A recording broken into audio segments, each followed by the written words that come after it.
All right, Coach, I think the first question on everyone's mind is that coming off that last scrimmage, 10 turnovers, obviously not what you wanted to see. What was your reaction? What was their reaction as y'all broke down the film? You know what? There was a lot of reasons for the turnovers. I think we had 5 fumbles and 5 interceptions. There was a lot of reasons for the fumbles and a lot of reasons for the interceptions, and they were all different. And the bottom line is you got to take care of the football. Everybody on offense has to take care of the football and do their job. We had too many missed assignments, mental errors, and too many turnovers. And that's the very beginning of good offensive football. And we hope that scrimmage ends up being a positive for us, and we turn it into a learning experience. And today y'all released another depth chart, this time no or on the quarterback position. Just talk about the thought process of naming Scotty the #1 for now. Well, you know what? Scotty did a better job in that last scrimmage, and so we put him up there right now. And we're going to go into this spring game, and everything's still, it can be up for grabs. There won't be a starting quarterback until we get into the game week of NC State, but right now we felt like that's the way it was. What did he do that really kind of positioned himself ahead of Ryan? You know what? He had 2 interceptions that were totally not his fault. We had 2 communication problems. So he had no turnovers that were his fault in the game, and he made a lot of really good decisions.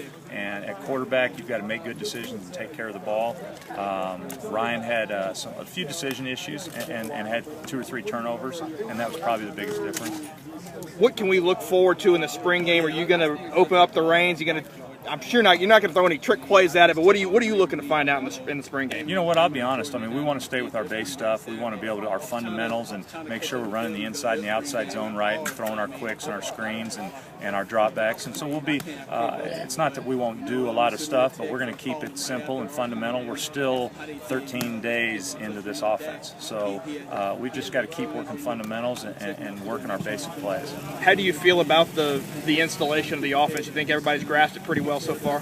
You know what? I've been happy where we are on the offense, to be honest with you. It was just the turnovers on Saturday was discouraging, and it's not where we are offensively. We just turned the ball over. But I'm happy with where we are. Our kids work hard. We got some really hard-working kids. They've learned the offense well, and we've got to be patient too. I mean, we're still, like I said, we're 13 practices into an offense. A team loses 9-10 starters on one side of the ball. There's usually a distinct lack of leadership. Are you seeing some guys step up in the leadership role in the offense? I think some guys are slowly starting to step up, and they're trying to do it. The problem is they're trying to do it at the same time while they're learning a new offense, trying to figure out all the plays, what they're supposed to do, making their decisions, taking care of their job. I think it's easier to be that leader when you know what you're doing and you're out there comfortable in what you're running. But I see some guys slowly starting to step up there. The offensive line, just a young group that doesn't have a lot of game experience, how are they progressing and picking this up? You know what? I think they're progressing as well as anybody. They are a young group and they don't have a lot of experience,